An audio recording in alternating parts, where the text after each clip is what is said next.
soldato, signora. Nessuno mi ha mai chiamato, signore. Si vede che non ha fatto la guerra.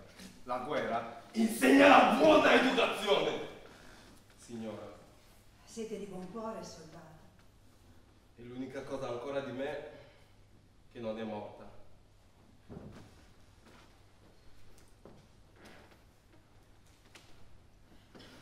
Posso permettermi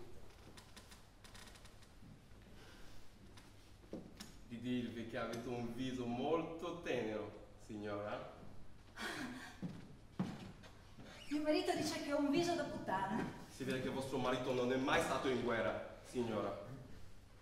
Perché la guerra insegna la buona educazione, giusto? Quando uno si è fatto una guerra, rinuncia per sempre a farsi una puttana. Intendete?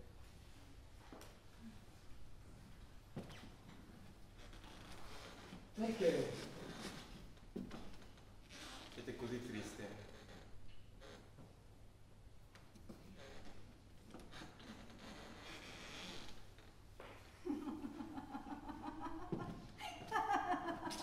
Perché voi siete senza scarpe.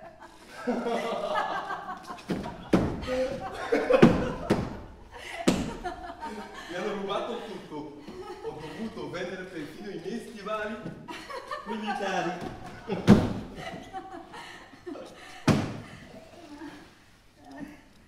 Una cosa l'avete rubata anche voi, eh?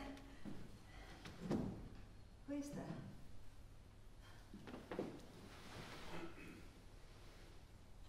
Questa è di mio marito.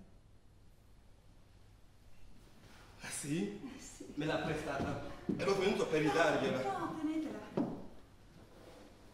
Tenetela pure. Oggi mio marito ha guadagnato molto. Una borsetta piena di denari. Verde come una boschetta.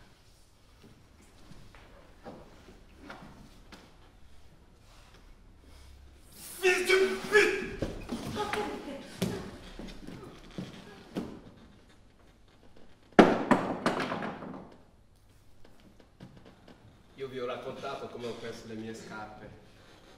Adesso ditemi voi come l'avete persa. E che cosa?